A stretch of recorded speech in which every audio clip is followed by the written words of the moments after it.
I am Alicia, 41 years old. To the world, I'm a ghost protecting the most powerful figures in America.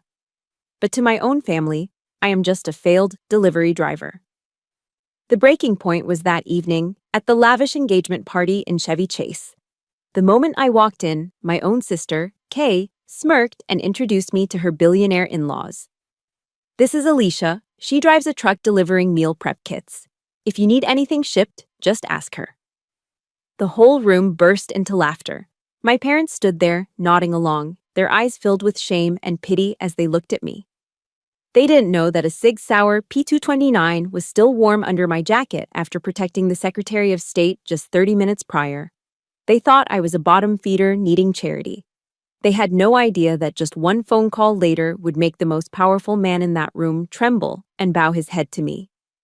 Let me know where you are watching from, and hit subscribe if you have ever been looked down upon by your own flesh and blood. The truth is about to be exposed. There is a specific kind of peace that comes with cleaning a weapon. It's mechanical. It's logical. It makes sense in a way that my family never has. I was sitting at my kitchen island, the smell of Hoppa's No. 9 solvent filling the air. A scent that smells like discipline to me, but would probably smell like violence to my mother. My Sig Sauer P229 was disassembled on the cleaning mat in front of me. This isn't just a gun. It is the standard issue sidearm for the Diplomatic Security Service. It's an extension of my hand. I had just wiped down the recoil spring when my phone buzzed, vibrating aggressively against the granite countertop. I didn't need to look at the screen to know who it was. The rhythm of the vibration felt demanding. It was Kay. I wiped the oil from my fingers with a microfiber cloth before tapping the green icon. Alicia! Finally! Kay's voice chirped, shrill and tinny through the speaker. She filled the screen of my iPhone. Even on a casual Tuesday afternoon FaceTime call, my younger sister looked like she was ready for a photo shoot. Her hair was blown out to perfection, likely a $60 session at the salon down the street. She was wearing a Tory Burch silk blouse that probably cost more than my parents' monthly grocery budget. Behind her, I could see the pristine beige living room of her condo. Everything curated, everything fake. "Hello, Kay," I said, my voice flat. I glanced down at my own attire, a faded flannel shirt and a pair of worn-in Levi's. "You're not doing that mechanic stuff again, are you?" Kay squinted at the screen, noticing the black smudge of gun oil on my thumb. "Ugh, never mind. Look, I don't have much time. I have a nail appointment in 20 minutes. I just needed to go over the protocol for tomorrow night." Protocol. That was a word I used for motorcades and extraction points. Kay used it for seating charts and appetizers. "I know the time, Kay. 7 o'clock. Chevy Chase," I said, reaching for the slide of my pistol to inspect the barrel. "Right. But listen." She leaned closer to the camera, her voice dropping to that conspiratorial whisper she used when she was about to say something insulting, disguised as advice. "I was thinking about what you should wear. Do you still have that navy blue dress? The jersey knit one? The one you wore to Aunt Linda's funeral 3 years ago?" I paused. I knew exactly which dress she meant. It was shapeless, made of cheap polyester, and slightly faded at the seams. It was something I bought at a clearance rack because I hadn't had time to shop between missions in Kabul and DC. It made me look 10 years older and 20 pounds heavier. "I have it," I said. "But I was planning to wear the black suit. No!" Kay cut me off sharply. "No suits. God, Alicia, you always look so masculine in those suits. It's an engagement party, not a job interview at a warehouse. Plus, the Prestons are very old school. Very elegant. I don't want you to look like you're trying too hard. The blue dress is better. It's humble. It suits your situation." My situation. I picked up a cotton swab and began cleaning the firing pin channel. "Understood," I said. "The blue dress, humble." "Great," she smiled, a flash of whitened teeth. "Oh, and the truck. The monster." She was referring to my Ford F-150. To her, it was a redneck eyesore. To me, it was a modified, up-armored beast with a V8 engine capable of ramming through a blockade if necessary. It was government property, disguised as a civilian work truck. "What about it?" "Don't park in the driveway," Kay said, waving her hand dismissively. And honestly, don't even park in front of the house. The HOA in the Preston's neighborhood is a nightmare. And if they see that thing with the mud flaps and the dents, it just lowers the property value just by idling there. Park it around the corner, maybe 2 blocks down. The walk will be good for you. I felt a muscle in my jaw tighten. She was banishing my vehicle, my mobile command center, to the shadows because it didn't fit her aesthetic. I can park down the street, I said. My voice remained steady. Marcus Aurelius once wrote, "The best revenge is to be unlike him who performed the injury." I would not yell. I would not argue. I would endure. Perfect, she checked her watch. A delicate Cartier tank watch that our parents had bought her for passing the bar exam. They gave me a pat on the back when I graduated from the Federal Law Enforcement Training Center. One last thing, Alicia. And this is important. She looked me dead in the eye through the screen. The smile vanished. When people ask, and they will ask, because they are polite, about what you do. She paused, sighing as if my existence was a heavy burden she had to carry. Just keep it vague. Say you work in logistics support, or that you help manage deliveries. Do not launch into stories about driving long haul or whatever it is you do with those boxes. Gerald's father is a senator, Alicia. I don't want to be embarrassed by blue-collar talk. Logistics, I repeated, and deliveries. Exactly. Keep it short. Smile, eat the hors d'oeuvres, and try to blend into the wallpaper. Okay, I have to run. Love you. The screen went black before I could say goodbye. I sat there in the silence of my kitchen. The love you echoed in the empty room, sounding as hollow as a spent shell casing. Slowly, methodically, I began to reassemble the Sig Sauer. Slide, spring, guide rod, frame, click, snap. The weapon was whole again, cold, heavy, and ready. I stood up and walked over to the wall near the pantry. It was a dark corner of the kitchen, shadowed by the refrigerator. Hanging there, slightly crooked, was a wooden plaque with a brass plate. The U.S. Department of State Diplomatic Security Service Award for Valor, presented to Special Agent Alicia Cooper, for courage under fire during the Benghazi evacuation. It was dusty. I hadn't looked at it in months. My parents had never looked at it. Not once. When they visited, my mother had actually hung a calendar over it because she said the government seal looked too aggressive. I reached out and straightened the frame. Kay wanted me to be small. She wanted the sister who drove a beat-up truck and wore cheap polyester. She needed that version of me. If I was the failure, then she was the success. If I was the dark, she was the light. It was the only dynamic my family understood. I could have told her right then on the phone. I could have told her that logistics meant coordinating the movement of nuclear assets. I could have told her that the boxes I delivered sometimes contained classified intelligence that kept the country from going to war. But I didn't. Because that wasn't the role they assigned me in the Cooper family script. Fine, Kay, I whispered to the empty room, turning off the lights. I'll wear the faded dress. I'll park in the dark. I will be your shadow. But shadows have a way of growing when the sun starts to set. There is a verse in the book of Mark, chapter 6, verse 4, that I have recited to myself more times than I can count while lying awake in lonely hotel rooms halfway across the world. A prophet is not without honor, but in his own country, and among his own kin, and in his own house. I am no prophet, I don't claim to be. But the sentiment holds a heavy, suffocating weight.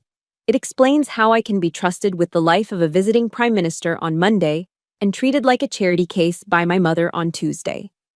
This misunderstanding didn't happen overnight. It wasn't one big lie that exploded.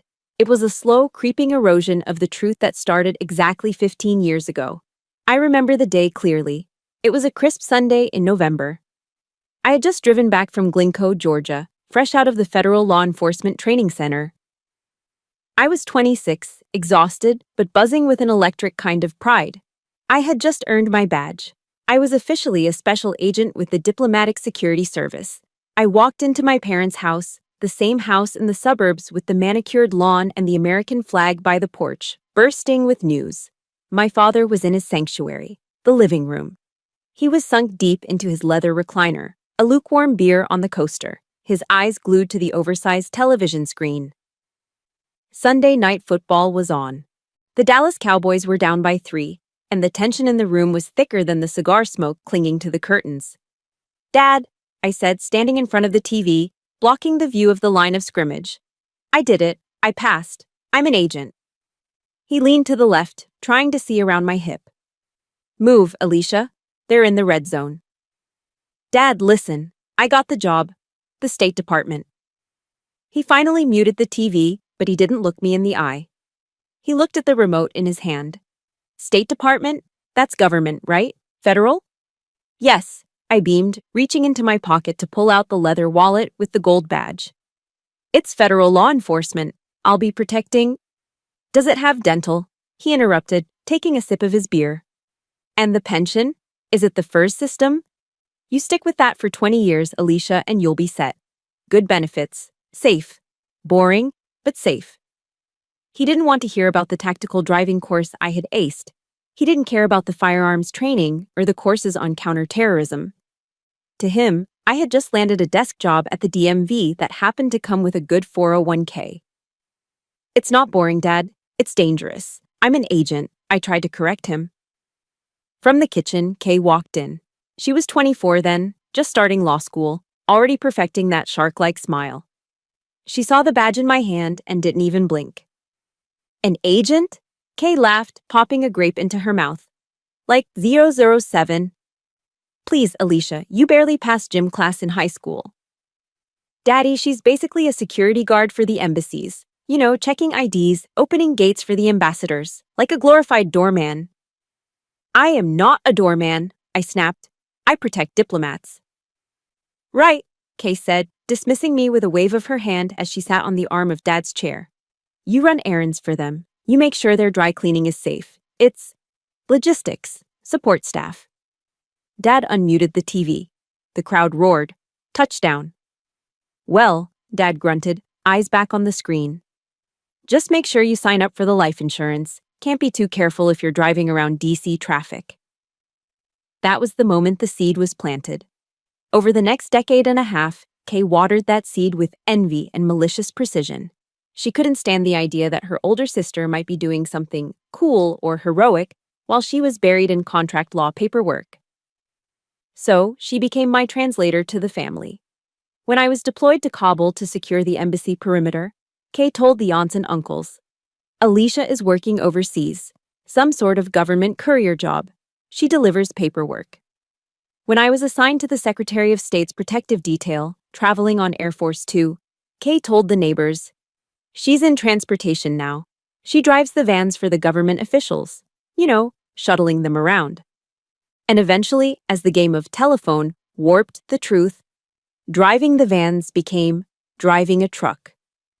And delivering sensitive documents became delivering packages.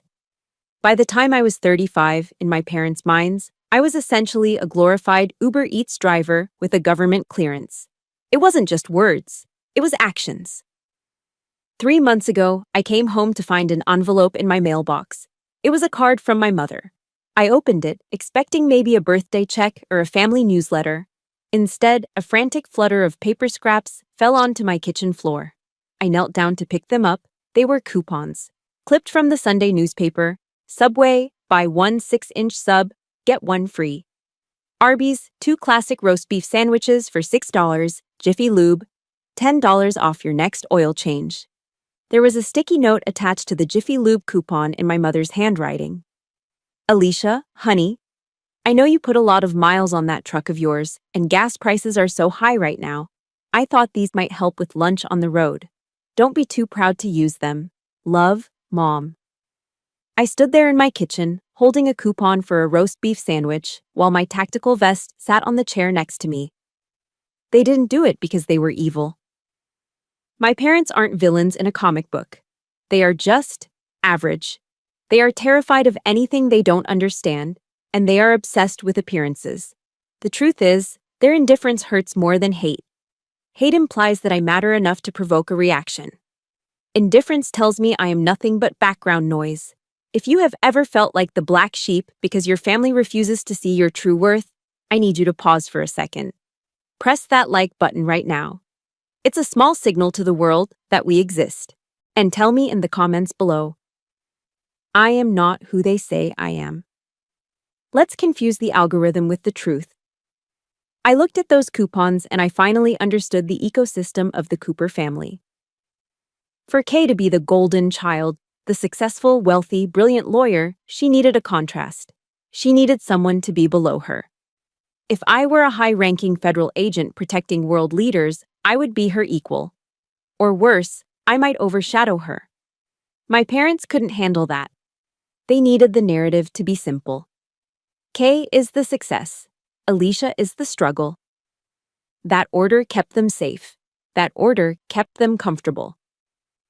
They believe I am a failure, I said to the empty air of my apartment, crumpling the Arby's coupon in my fist. Because believing I am a failure makes them feel successful. So, I let them believe it.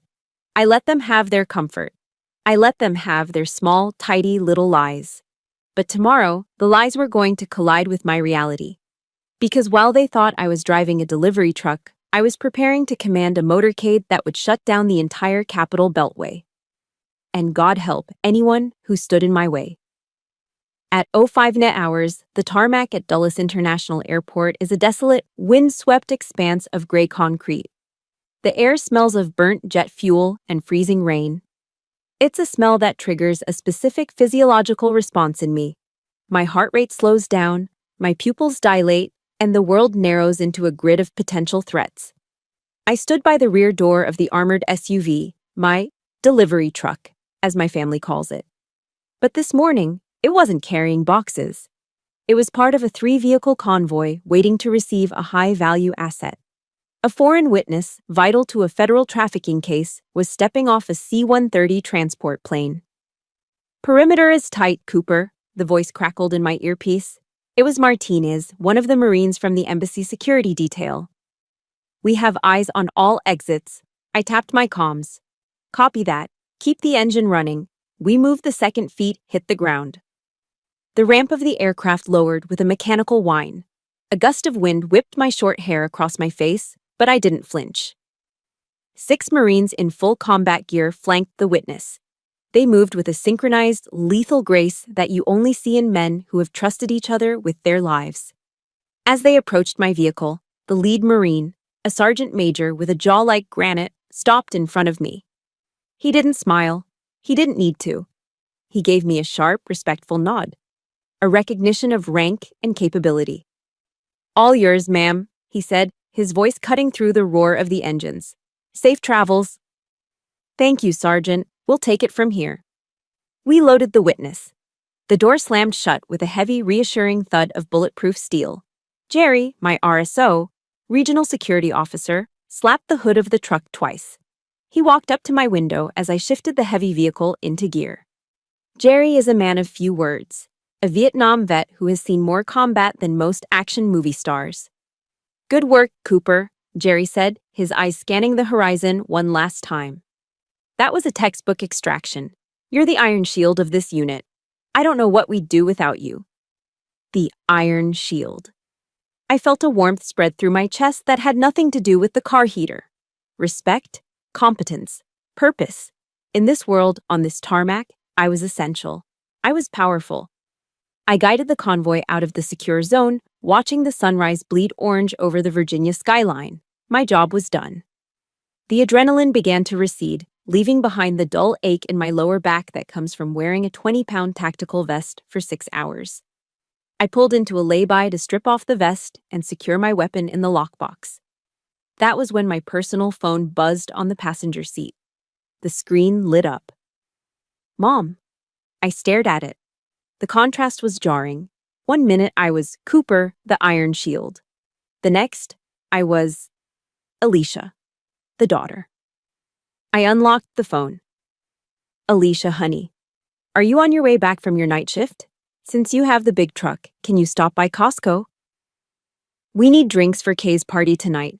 5 cases of La Croix, pamplemousse flavor, and maybe 5 cases of Diet Coke.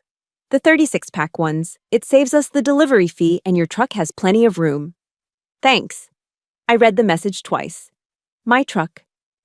This vehicle has run-flat tires, reinforced plating capable of stopping a 7.62mm round, and an encrypted satellite communication system. And my mother saw it as a grocery cart. She didn't ask if I was tired. She didn't ask if I was safe. She just saw a big truck and free labor. I looked at the dashboard. I could say no. I could tell her I had a debriefing. I could tell her the truth, that this is a government vehicle and I shouldn't be hauling soda for a suburban engagement party. But I didn't. Because the conditioning runs deep. Because fighting them takes more energy than just doing the damn task.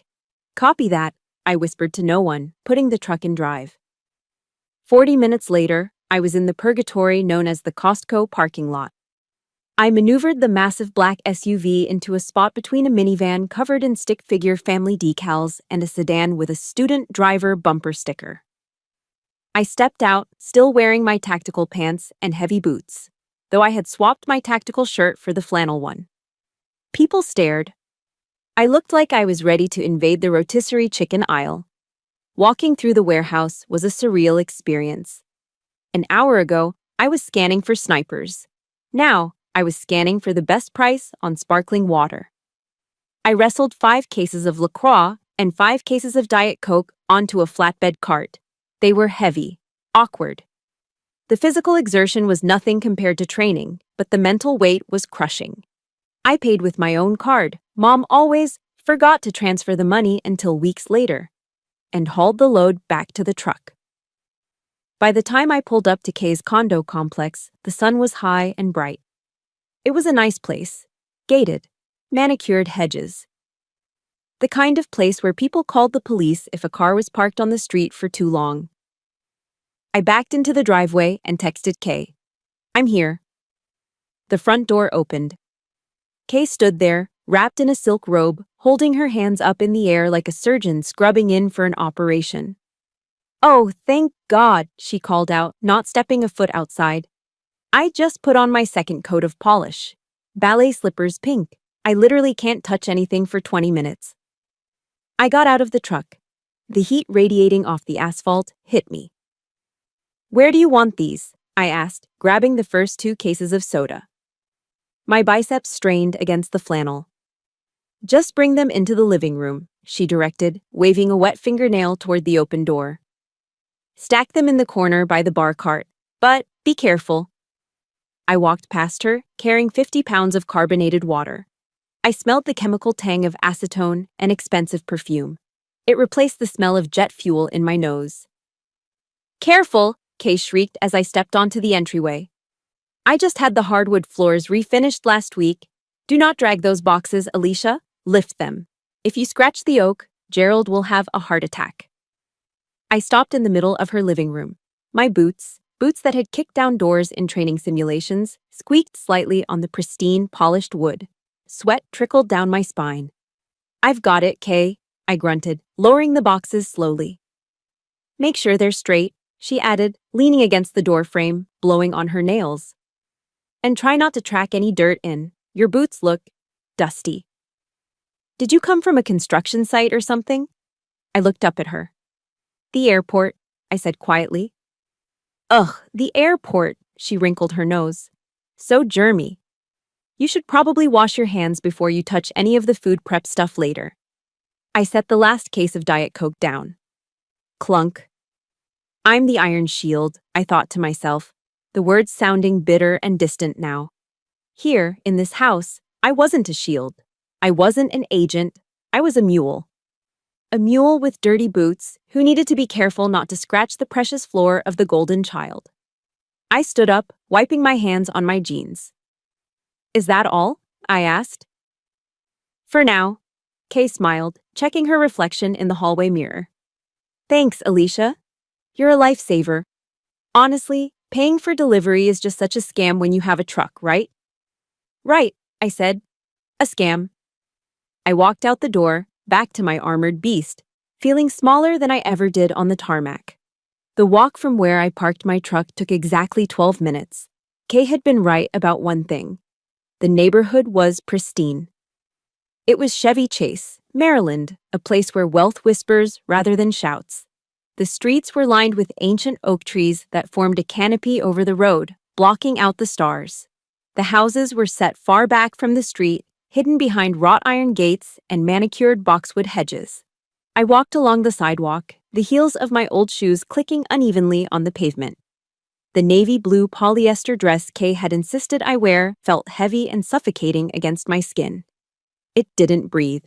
It clung to me in all the wrong places, making me feel less like a woman and more like an improperly wrapped package. As I rounded the corner onto the Whitley estate, the silence of the neighborhood was replaced by the low hum of a social event in full swing. The driveway was a parking lot of European engineering. I counted 3 black Range Rovers, 2 Mercedes S-Class sedans, and a Tesla Model X with the Falcon doors open. A team of valet attendants in red vests was moving with the efficiency of a pit crew, whisking cars away so the guests wouldn't have to walk more than 10 feet. I, of course, had walked 6 blocks. I approached the main entrance. The house was a massive brick colonial revival, illuminated by tasteful landscape lighting that made the red bricks glow like embers. A man in a black suit stood at the base of the front steps. He held a clipboard and wore an earpiece. He looked like private security, probably ex-police, judging by the way he stood with his hands clasped in front of his belt buckle. As I stepped onto the slate walkway, he moved. 1 step to the left, just enough to block my path. "Excuse me, miss," he said. His voice was polite, but his eyes were hard. He scanned me, the frizzy hair from the humidity, the cheap dress, the scuffed shoes. He didn't see a guest. He saw a problem.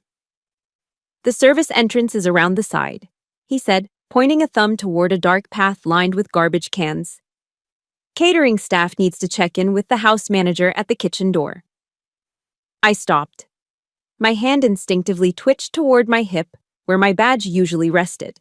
But tonight, there was no badge, just polyester. "I'm not with the catering staff," I said, keeping my voice level. The guard raised an eyebrow. He looked down at his clipboard, then back at me. He clearly didn't believe me. "This is a private event, miss. The guest list is strictly enforced." "I know," I said. "I'm Alicia Cooper, the bride's sister." He paused. He looked at the list. He ran his finger down the names, taking his sweet time, as if he expected to find me on a banned list rather than the family section. "Cooper," he muttered. He found it. He looked disappointed. "Right. Go on in." He stepped aside, but he didn't apologize. He just watched me walk up the steps, his gaze lingering on the back of my dress. I could feel the judgment burning a hole between my shoulder blades. Inside, the air changed. It was cooler, conditioned to a perfect 68 degrees, and smelled of money. It's a specific scent, a mix of expensive beeswax polish, fresh hydrangeas, and Joe Malone diffusers. A live jazz band was playing in the corner of the grand foyer. The saxophone player was smooth, filling the space with low, sultry notes. Waiters in white tuxedo jackets weaved through the crowd carrying silver trays of raw oysters and crystal flutes of champagne. I stood in the entryway for a moment, letting my eyes adjust. It was a tactical habit. Scan the room, identify exits, identify threats. The threat level here was 0 physically, but psychologically, it was catastrophic. Everyone looked like they had been airbrushed. The women wore silk and cashmere, their jewelry understated but clearly insured for millions. The men wore bespoke suits that fit them like second skins. And then there was me, a blue smudge in a room of gold and cream. "Alicia." The voice cut through the jazz. It was Kay. She was standing near the fireplace, holding a glass of white wine. She looked stunning, I had to admit. Her dress was a shimmering silver sheath that caught the light with every movement. She waved me over, her smile tight and frantic. I took a breath and walked into the fray. Into the lion's den. "You made it," Kay hissed as I got close, leaning in to air-kiss my cheek so she wouldn't smudge her lipstick. "And you wore the dress. Good. You blend in." I didn't blend in. I stood out like a sore thumb, and she knew it. "Come on," she said, gripping my elbow with surprising force. "Gerald and Patricia are asking about you. Don't be weird." She steered me toward a couple standing by the floor-to-ceiling windows. Gerald Whitley looked exactly like his pictures in the business journals. Tall, broad-shouldered, with silver hair and a face that was permanently flushed from good scotch and high blood pressure. Beside him was Patricia. Patricia Whitley was terrifying. She was a petite woman, but she took up all the oxygen in the room. She wore a cream-colored Chanel suit and a single strand of pearls that were large enough to be choking hazards. Her hair was a helmet of blonde perfection. "Mom, Dad," Kay said, her voice dropping an octave to sound more demure. "This is my sister, the one I told you about, Alicia." Patricia turned. Then came the scan. I have been scanned by retinal readers at CIA headquarters. I have been patted down by airport security in war zones. But nothing felt as invasive as Patricia Whitley's eyes. She started at my hair. Her gaze moved down to the collar of my dress, noting the fraying stitching. She looked at my hands. No manicure, short nails, a small callus on my thumb from the gun safety. She looked at my hips, then my legs.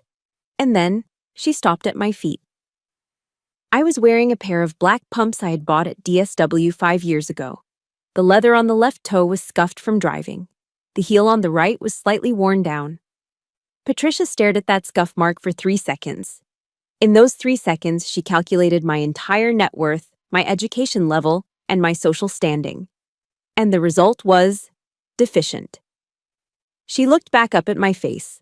Her expression hadn't changed, but the warmth in her eyes had dropped to absolute zero. "Alicia," Patricia said.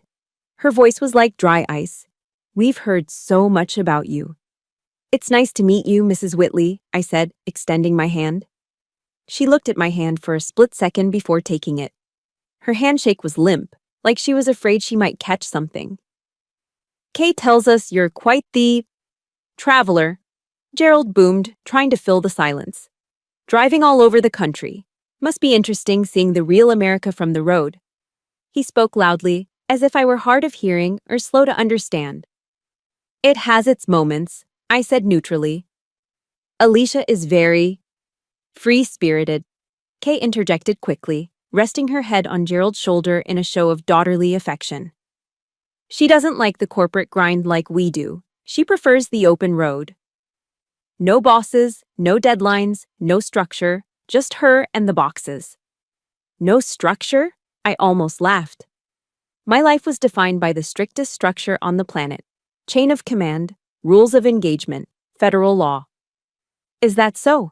Patricia asked, tilting her head. A small, pitying smile played on her lips.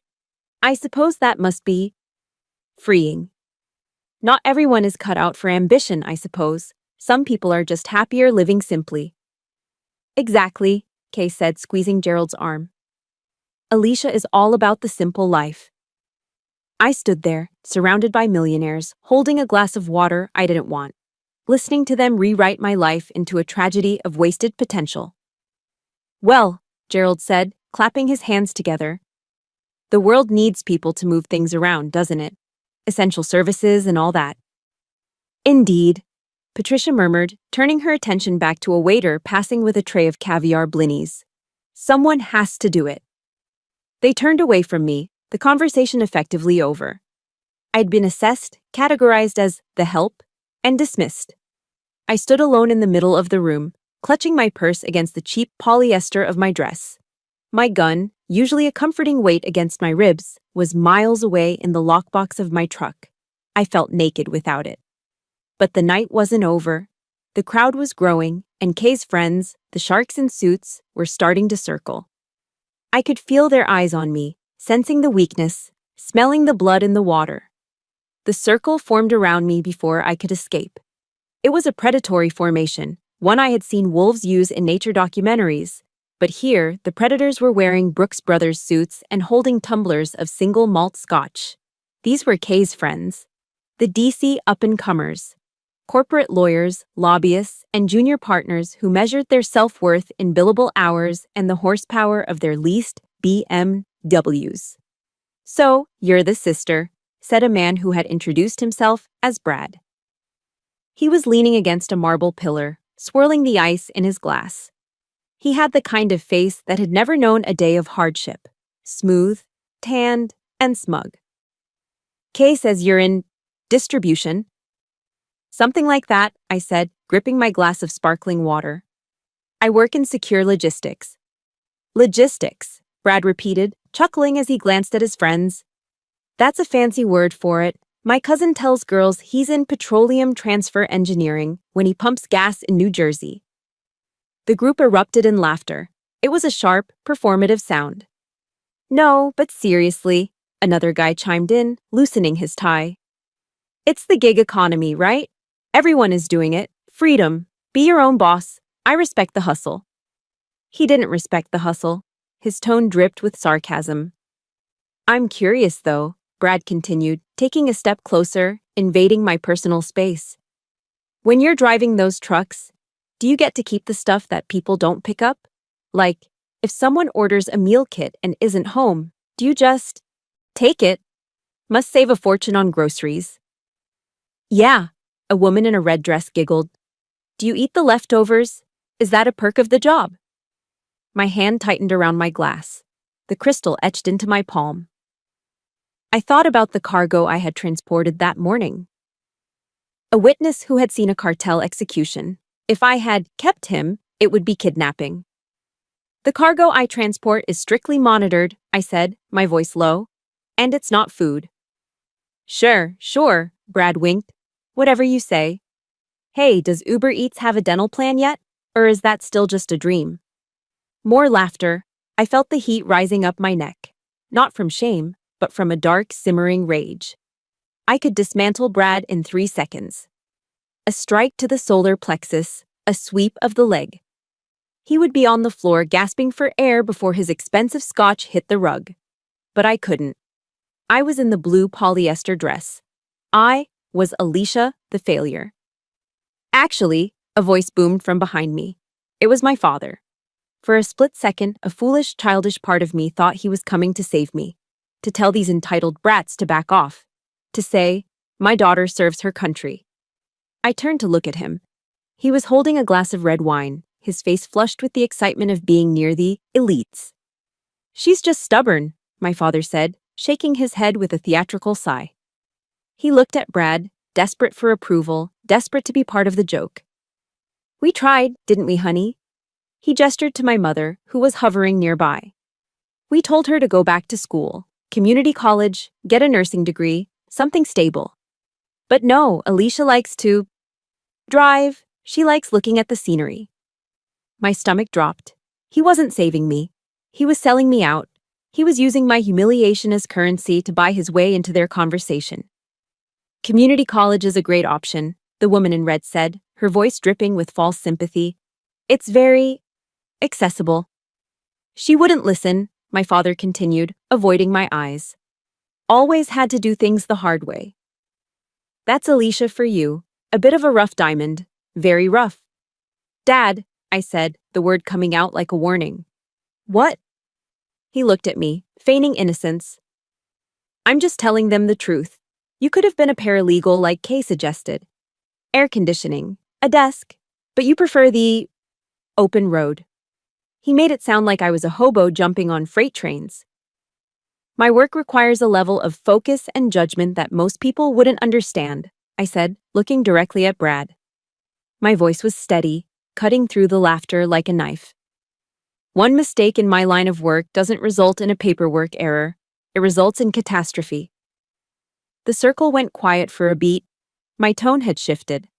The delivery girl had just spoken with the authority of a field commander. Brad blinked, looking unsure for a moment, but the tension was broken by a heavy hand landing on my shoulder. It was Gerald Whitley, the patriarch. He squeezed my shoulder, not affectionately, but with the weight of ownership. He smiled down at me, his eyes crinkling with what looked like kindness but felt like pity. Now, Gerald boomed, his voice rich and baritone, silencing the group. Let's not give Alicia a hard time. He looked around the circle, playing the role of the benevolent king defending his peasant. Society needs people like Alicia, Gerald said, giving my shoulder another patronizing pat. Think about it. Without people willing to do the heavy lifting, the driving, The serving, how would we function? We wouldn't have our packages. We wouldn't have our dinners delivered warm. He looked at me, his eyes locking onto mine. It is a noble service, my dear, he said, speaking slowly, enunciating every word as if I were a child or mentally slow. Knowing your place in the ecosystem is a virtue. Not everyone is meant to lead. Not everyone is meant to create policy or build empires. Some people are the hands and feet, and we thank you for that. Really, it's a worthy contribution. The room seemed to tilt. Knowing your place. He wasn't defending me, he was defining me. He was putting me in a box, a small labeled box at the bottom of his pyramid. To him, I was the biological equivalent of a forklift. Useful, necessary, but not sentient, not equal. Thank you, Gerald, I said. My voice sounded hollow to my own ears. I'm glad I can serve. That's the spirit, Gerald laughed, releasing my shoulder. Now, who needs a refill? I opened a 1998 Bordeaux that is breathing beautifully. The circle broke. They turned their backs on me, drawn away by the promise of expensive wine, leaving me standing alone in the center of the rug. I stared at their backs, the tailored suits, the silk dresses, the confident posture of people who have never had to check under their car for an IED. My phone, tucked into the small clutch purse I was holding, began to vibrate against my palm. It was a long, sustained vibration, not a text, a call. I looked down at the screen. It wasn't my mother. It wasn't Kay. The screen flashed red. Incoming secure call, Central Command. I took a deep breath, the air in the room suddenly feeling thin and stale. The humiliation that had been burning my skin seconds ago evaporated, replaced by the icy clarity of duty. The delivery girl was about to clock out. The agent was clocking in. The phone in my hand felt radioactive.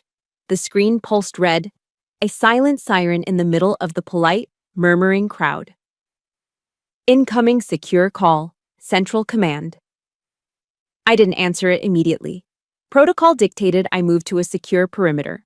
I turned on my heel, ignoring the confused look from the waiter holding a tray of empty champagne flutes, and stepped quickly into the hallway. The heavy oak doors muffled the sound of the jazz band, but the silence out here was deafening. I swiped the screen. Cooper, I said. My voice had dropped an octave. The submissive sister was gone. Code red, Cooper. I repeat, code red. It was Jerry. His voice was tight, clipped, fighting against a background of chaotic radio chatter. We have a situation. The Secretary's motorcade has been boxed in on Rockville Pike, 2 miles south of your location. Local PD is overwhelmed. We have a credible threat of an ambush.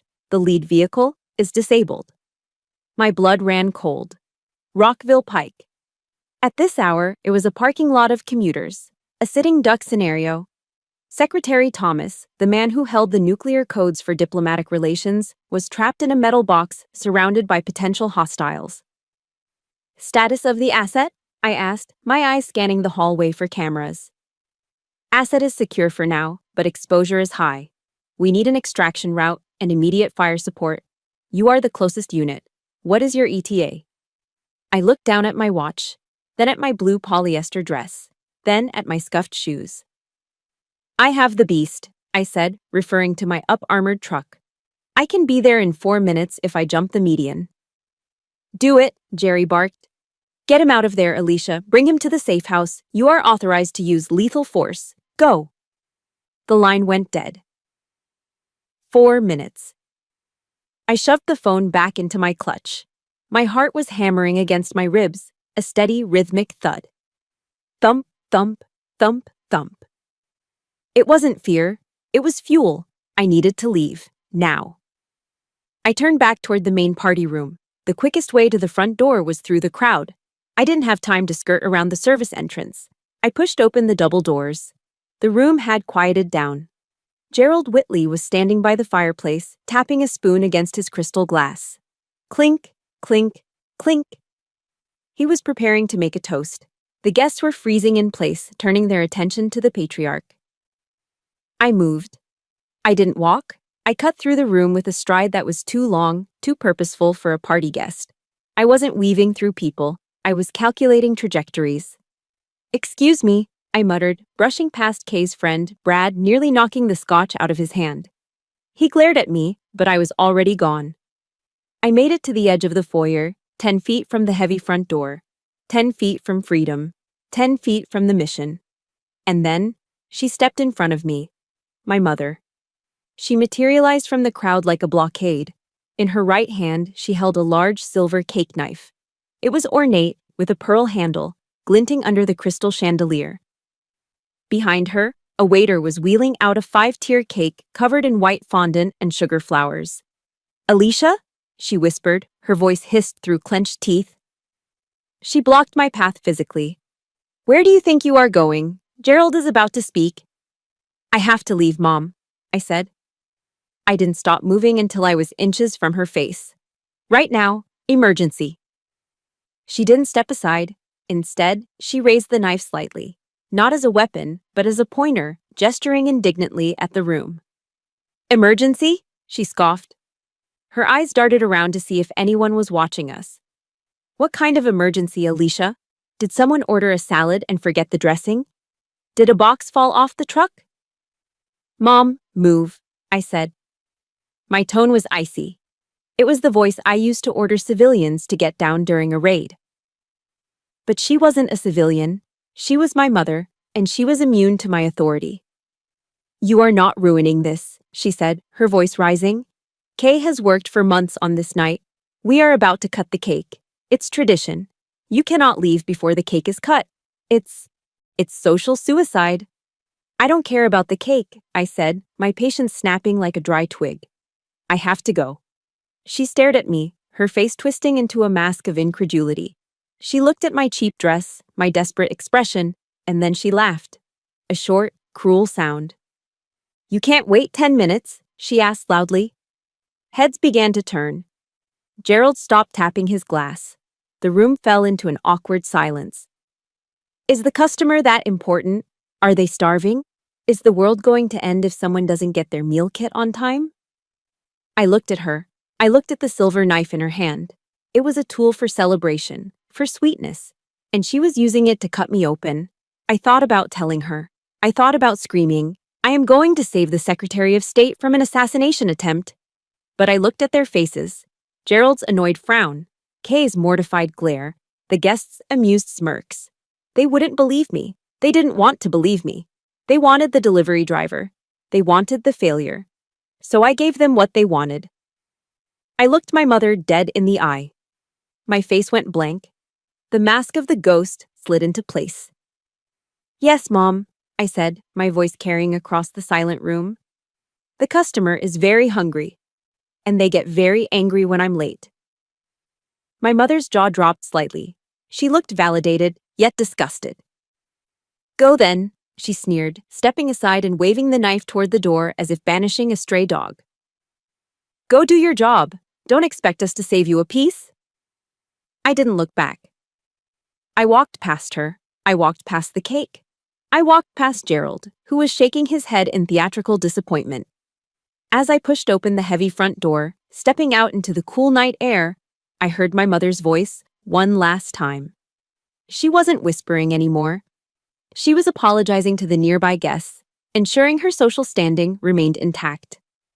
"I'm so sorry, everyone," she said, her voice dripping with fake sorrow. "Alicia?" "Well, she's always had a problem with priorities. It's a lack of education, really. Just very unmannered. Unmannered." The door clicked shut behind me, severing the connection. The silence of the driveway hit me. The cool air filled my lungs. I didn't run to the truck. I sprinted. My heels dug into the gravel, but I didn't care. I reached the Ford F-150, my beast, and ripped the door open. I vaulted into the driver's seat. If you have ever had to walk away from people who claim to love you just to save yourself or to do what you knew was right, I need you to pause and hit that like button right now. Do it for the boundaries we have to set. And tell me in the comments, I choose my mission. Let's show the world that walking away takes more strength than staying. I slammed the door shut, sealing myself inside the armored cocoon. The smell of leather and gun oil replaced the scent of expensive perfume. I punched the ignition. The V8 engine roared to life, a deep guttural growl that shook the frame. It was the sound of power. I reached under the seat and pulled out my tactical vest. I threw it over my head, pulling the Velcro straps tight over the blue polyester dress. I didn't bother with the shoes. I kicked them off, pressing my bare foot against the gas pedal. I keyed the radio mic. "Central, this is Agent Cooper," I said, my voice steady as a rock. "I am mobile. ETA 3 minutes. Tell the secretary to keep his head down. The cavalry is coming." I shifted the truck into gear and peeled out of the Whitley estate, leaving tire marks on their perfect asphalt. The party was over. The war had begun. Rockville Pike is a nightmare on a good day. Tonight, it was a parking lot. Red brake lights stretched as far as the eye could see, a river of stalled steel winding through the heart of Bethesda. But I wasn't a commuter anymore. I was a weapon. I flipped the toggle switch on the dashboard of my Ford F-150. Hidden strobe lights behind the grille and windshield erupted in a blinding display of red and blue. I hit the siren, a low, guttural whoop-whoop that vibrated in my chest. People didn't just move, they scattered. The sight of a matte black lifted truck with government plates parting traffic like the Red Sea tends to trigger a primal instinct in suburban drivers. Inside the cab, the transformation was happening. I engaged the cruise control for 3 seconds, a dangerous maneuver at 40 miles per hour, just long enough to rip the Velcro straps of my tactical vest. I hauled the heavy Kevlar over my head. It settled onto my shoulders with a comforting weight. It covered the cheap blue polyester dress, hiding the failure underneath layers of ballistic protection. I kicked off my right pump, then the left. I drove barefoot for a quarter mile, weaving through the breakdown lane before jamming my feet into the tactical boots I kept wedged under the heater. I didn't have time to lace them fully, so I tucked the laces in, earpiece in, radio on. "Central, I am 1 minute out," I barked into the comms. "Give me a sit rep." 2 hostiles in a sedan cut off the motorcade. Jerry's voice came through, clear and tense. "Exchange of fire. Limo is disabled. Engine block hit. Suspects fled, but we anticipate a secondary attack. Local PD is on scene, but the perimeter is porous." I saw the smoke rising ahead. The intersection near the Naval Medical Center was chaos. A black limousine sat sideways across 2 lanes, steam pouring from its hood. 2 Secret Service SUVs were boxed in around it, forming a defensive wedge. Montgomery County police cruisers were everywhere, their lights flashing, but there was no order. Officers were shouting, pushing back civilians who were filming with their phones. It was a circus. I didn't slow down until the last second. I drove my truck up over the concrete median, shredding the landscaped grass, and slammed the brakes right next to the lead police cruiser. I kicked the door open. A young MCPD officer, adrenaline high, hand on his holster, stepped toward me. "Ma'am, get back in the vehicle. This is a crime scene," he yelled, seeing a woman in a flannel shirt and unlaced boots jumping out of a truck. I didn't stop walking. I reached to my belt, not for a weapon, but for the leather wallet clipped to my waist. I flipped it open. The gold badge of the Diplomatic Security Service caught the strobe lights. "Federal agent," I shouted, my voice cutting through the siren noise. "Stand down, officer." The cop froze. He saw the badge. He saw the vest. He saw the look in my eyes. A look that said I had authority over his entire existence right now. "I need a perimeter established at 100 yards, I ordered, pointing to the intersection. "Push those civilians back. If anyone crosses that line, you detain them. Do you understand?" "Yes. Yes, ma'am." He scrambled to obey, waving his arms at his partner. I moved past him, entering the kill box. The Secret Service agents recognized me immediately. Johnson, the lead on the secretary's detail, lowered his MP5 submachine gun slightly when he saw me. "Cooper," he yelled. "Good to see you. We're sitting ducks here." "I have the beast," I said, thumbing back toward my truck. "It's up armored. We extract him now. Get him to the safe house." I moved to the rear door of the damaged limousine. The window was spiderwebbed with impact cracks. bulletproof glass that had done its job, but barely. I tapped the glass 3 times. The signal. The door clicked and pushed open. Secretary of State Thomas sat inside. He was a man of 60, with the weight of American diplomacy on his shoulders. He looked shaken, his tie loosened, holding a secure briefcase against his chest. When he looked up and saw me, his shoulders visibly dropped. The tension left his face. "Agent Cooper," he exhaled, a breathy laugh escaping him. Thank God. When I heard local support was coming, I was worried. I didn't know it was you. "I was in the neighborhood, Mr. Secretary," I said calmly, extending a hand to help him out. "Let's get you out of this tin can."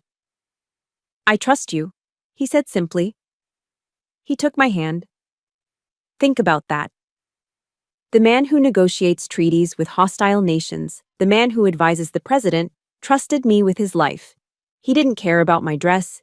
He didn't care about my bank account. He cared that I was the best. We moved quickly.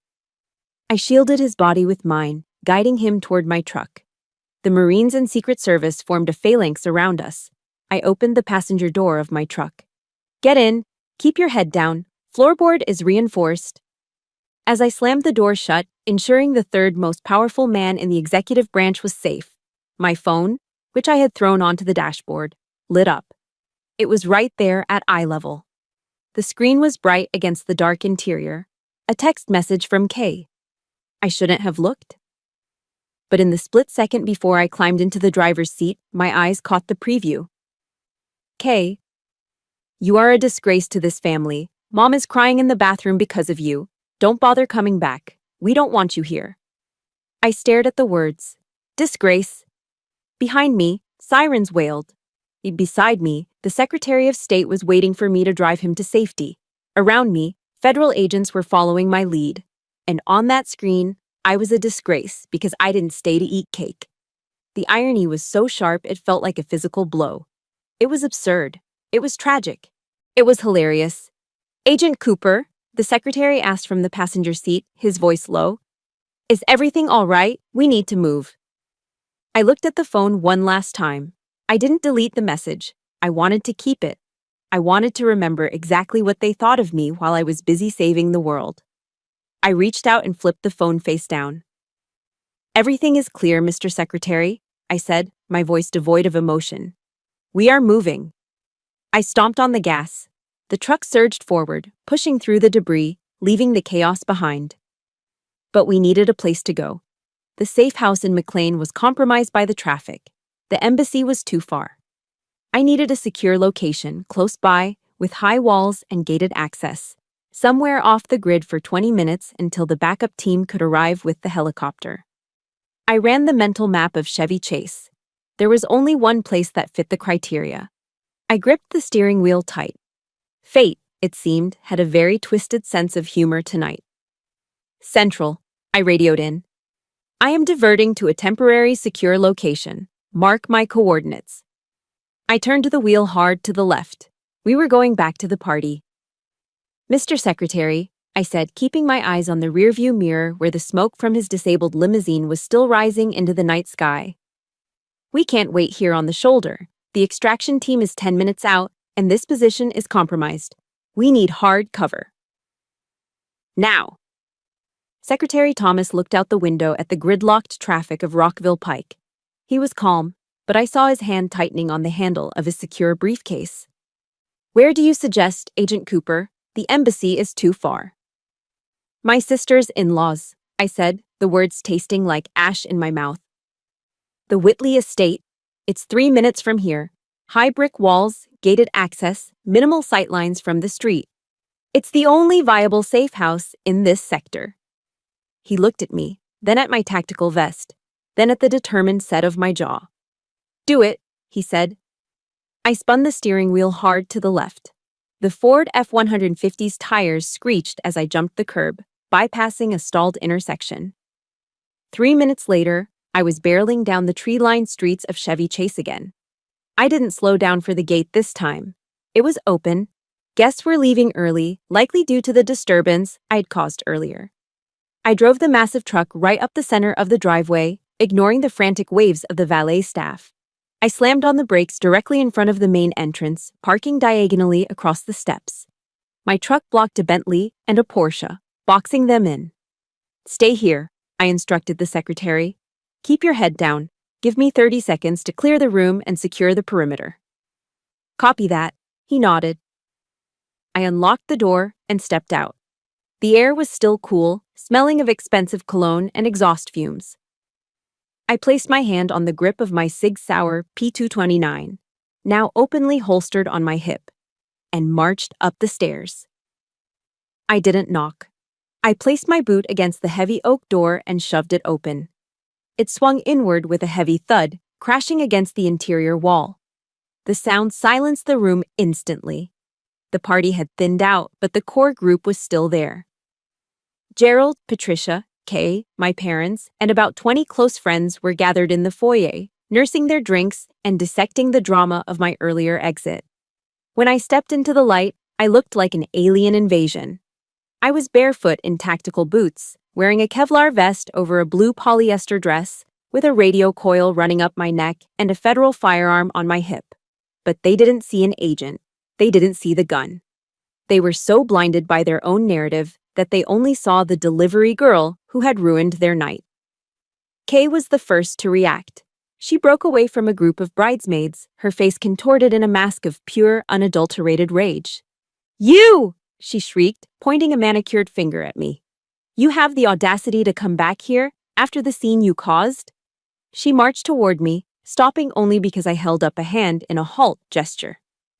"Kay, step back," I said, my voice projecting with command authority. "I need everyone to clear this room immediately. This is a matter of national security." "National security?" Kay laughed, a high-pitched, hysterical sound. "Oh my God, you are delusional. What, did you forget your cooler? Did you forget a receipt for the soda?" "I am not joking," I said, scanning the upper landing for threats. "Clear the room." "Get out," Gerald Whitley roared. The patriarch stepped forward, his face turning a dangerous shade of purple. He looked at my muddy boots on his Persian rug. He looked at the truck blocking his driveway. He was trembling with fury. "This is private property, Ms. Cooper," Gerald bellowed. "You are trespassing. I don't care what kind of costume you are wearing or what game you are playing. You have insulted my wife, you have upset the bride, and now you are barging in here like a lunatic." "Mr. Whitley," I tried to interject, "I am commandeering this location as a temporary—" "I am calling the police," Gerald interrupted, reaching for his phone. "I am having you arrested. You clearly need mental help." "Gerald, please," my mother's voice whined from the back. She pushed her way to the front, dragging my father with her. My parents looked at me with a mixture of horror and exhaustion. To them, this wasn't a tactical operation. This was their daughter having a mental breakdown in front of the most important people they knew. "Alicia, stop it," my mother pleaded, wringing her hands. "Just go. Haven't you done enough damage? Why are you wearing that vest? You look ridiculous." "I am working, Mom," I said through gritted teeth. "Working?" My father stepped forward. The shame in his eyes was palpable. He looked at Gerald, then at me, and decided he needed to distance himself from his failure of a daughter one last time. "You are a disgrace, Alicia," my father spat out. The words hung in the air, heavy and toxic. "Look at you, barging into a respectable home, shouting orders. For what? Did you lose your job? Are you here to beg for money because you got fired from the delivery route? Dad, listen to me." "No, you listen," he shouted, pointing a shaking finger at my face. "You make us look like fools. You make us look like trash. All of this drama, just because you drive a truck. Just because you deliver lunchboxes for a living and you can't handle that your sister is a success." The room was deadly silent. The insult echoed off the marble floors. Just because you deliver lunchboxes. It was the trap of contempt. They had built a cage for me out of their own insecurities, and they refused to let me out of it, even when the keys were staring them in the face. I looked at my father. I looked at Kay, sneering in her silver dress. I looked at Gerald, dialing 911 on his phone. I felt a strange sense of calm. The bridge wasn't just burned, it was incinerated. "I am not here for money, Dad," I said quietly. And I am not here for lunch boxes. I raised my hand to my earpiece. Asset is entering the structure, I said into the mic. What are you talking about? Kay snapped. Who are you talking to? You are insane. Before I could answer, the heavy front door behind me, which I had left ajar, swung open wide. Two massive Secret Service agents in dark suits stepped in, MP5 submachine guns held at the low ready. They scanned the room in a split second, their presence instantly changing the atmospheric pressure of the house. Kay gasped and took a step back. Gerald dropped his phone.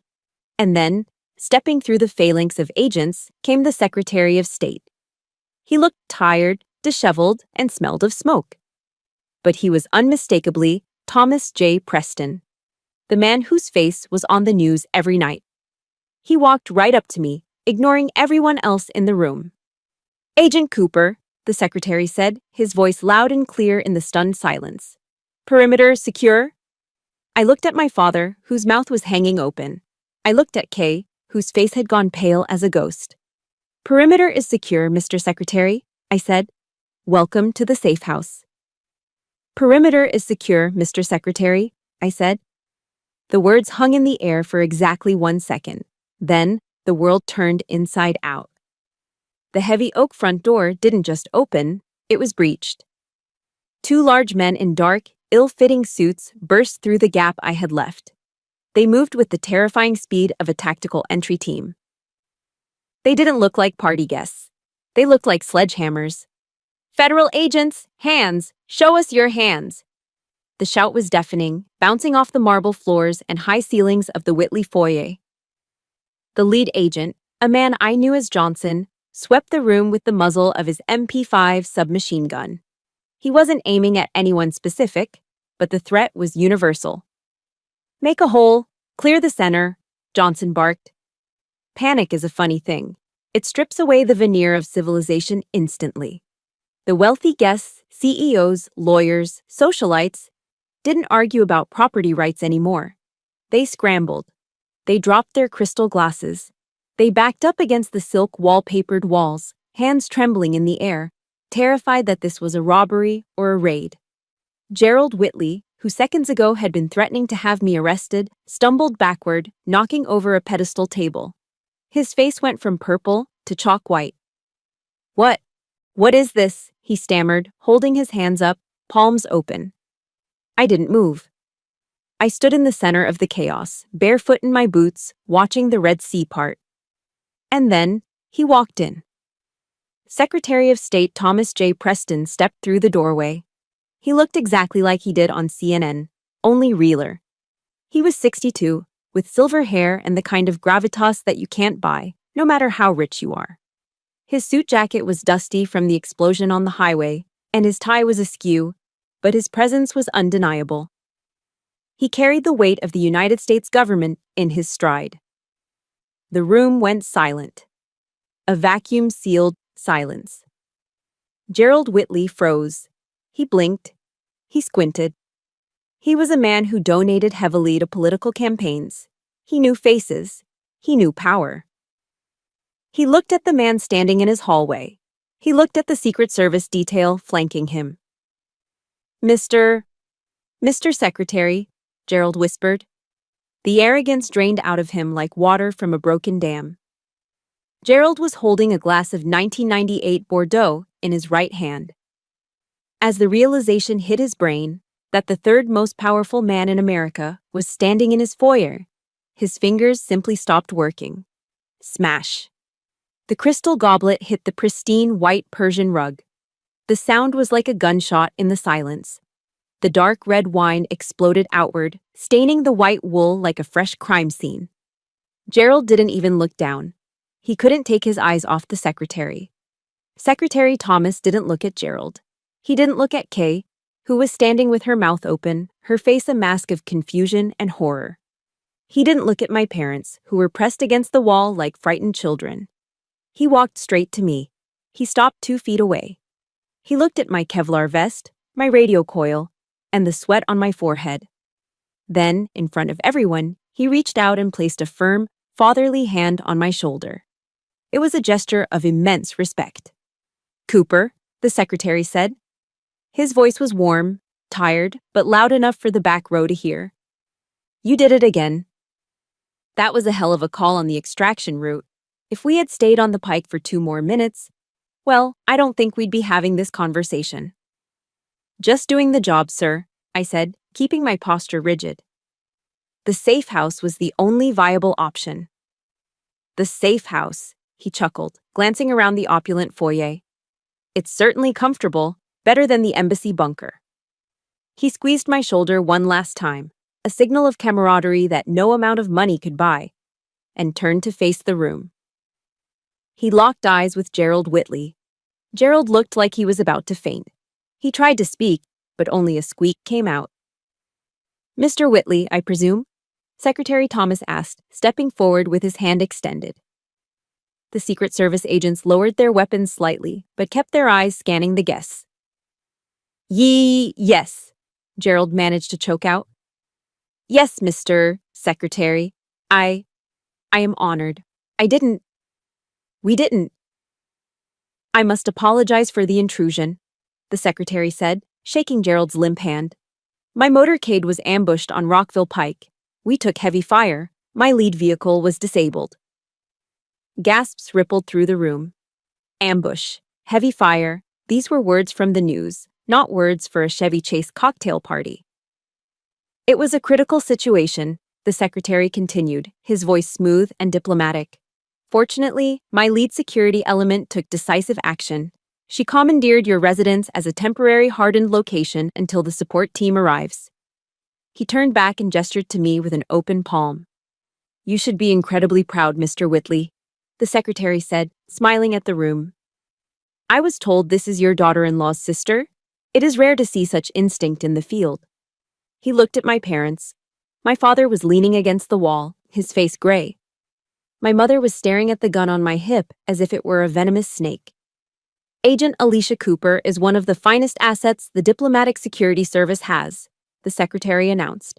He wasn't just talking, he was testifying. A GS-15 senior special agent. Do you know how few people reach that rank at her age? She runs my protection detail. She coordinates logistics for nuclear summits. She is, quite literally, the reason I get home to my wife at night. GS-15, Senior Special Agent, Nuclear Summits. The words hit the room like mortar shells. I watched Kay. Her eyes flicked from the secretary to me. I saw her brain trying to process the data, the delivery driver, the boxes, the logistics. Logistics, Kay whispered, the word slipping out of her mouth like a curse. Yes, logistics, the secretary nodded, hearing her. Secure logistics, the most complex kind. Cooper here moves mountains so we can do our jobs. He turned back to Gerald, who was staring at the red stain on his rug, then at me. He looked at me with new eyes. He saw the vest not as a costume, but as armor. He saw the delivery truck outside not as an eyesore, but as a tank. We had no idea, Gerald stammered. Alicia she never said. She wouldn't, the secretary said, his tone sharpening just a fraction. She's a professional. Silent professionals don't brag. They just serve. He looked at me again. I owe you a drink when this is over, Cooper. Maybe something better than the water you were drinking earlier. I'll take a rain check, sir, I said. Chopper is 3 minutes out. We need to move you to the landing zone in the back garden. Lead the way, agent, he said. I looked at my family one last time. My mother was crying. Not the fake social tears she used for effect. These were real tears of shock and humiliation. She realized that the rude daughter she had chased away with a cake knife had just brought the U.S. government into her living room. My father couldn't meet my gaze. He looked at the floor. And Kay looked small. In her shimmering silver dress, surrounded by her expensive things, she looked insignificant. Her success as a corporate lawyer felt like a child's game compared to the reality that had just walked through her door. Alicia, Kay started, her voice trembling.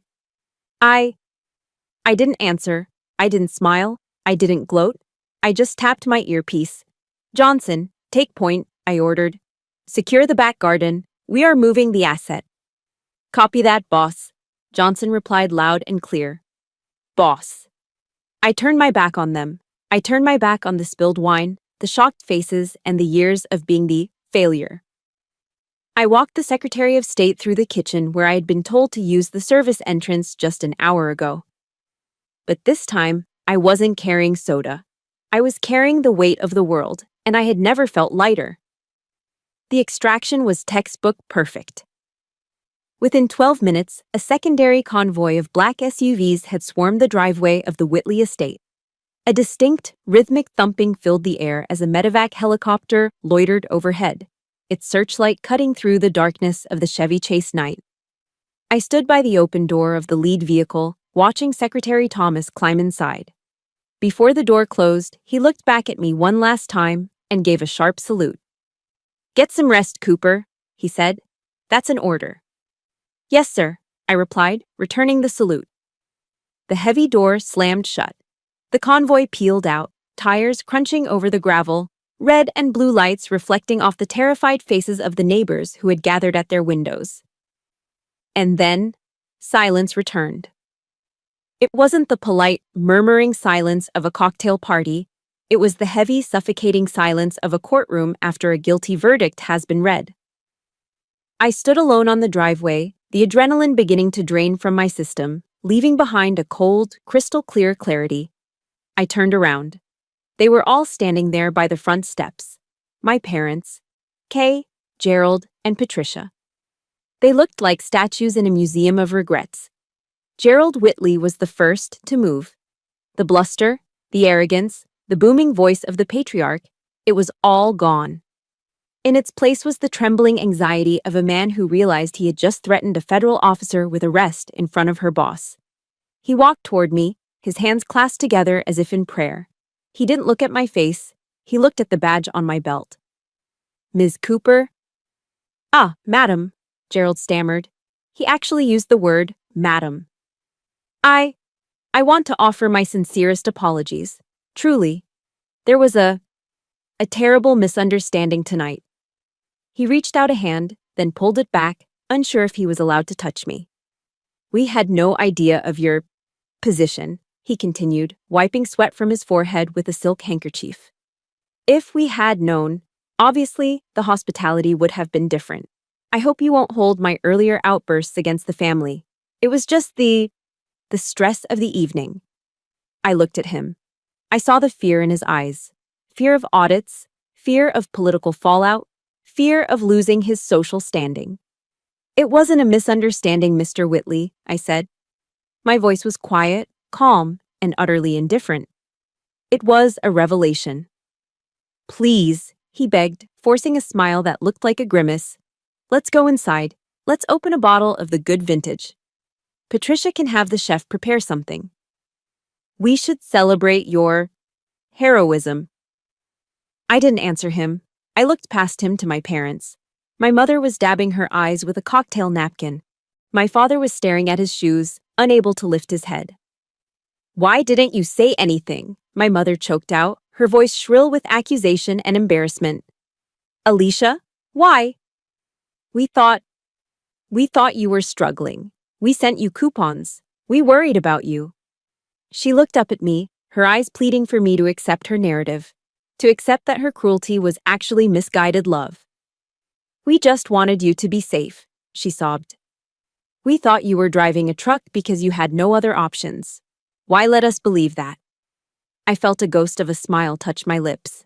It wasn't a happy smile. It was the smile you give when you finally solve a puzzle that has plagued you for years. "You didn't think, Mom," I said. "You chose." "What?" She blinked, confused. "You chose to believe the lie," I said, stepping closer to her. The Kevlar vest felt like a shield against her emotional manipulation. "Because believing I was a failure was easier for you. It was comfortable. If I am the failure, then Kay is the star. If I am the charity case, then you get to be the benevolent parents." I gestured to the house, to the party, to the life they had built on appearances. The truth, that I am successful, that I am powerful, that I don't need you. That truth was inconvenient for your narrative, I said. So you ignored the signs. You ignored the reality. You wanted a delivery driver, so you made me one.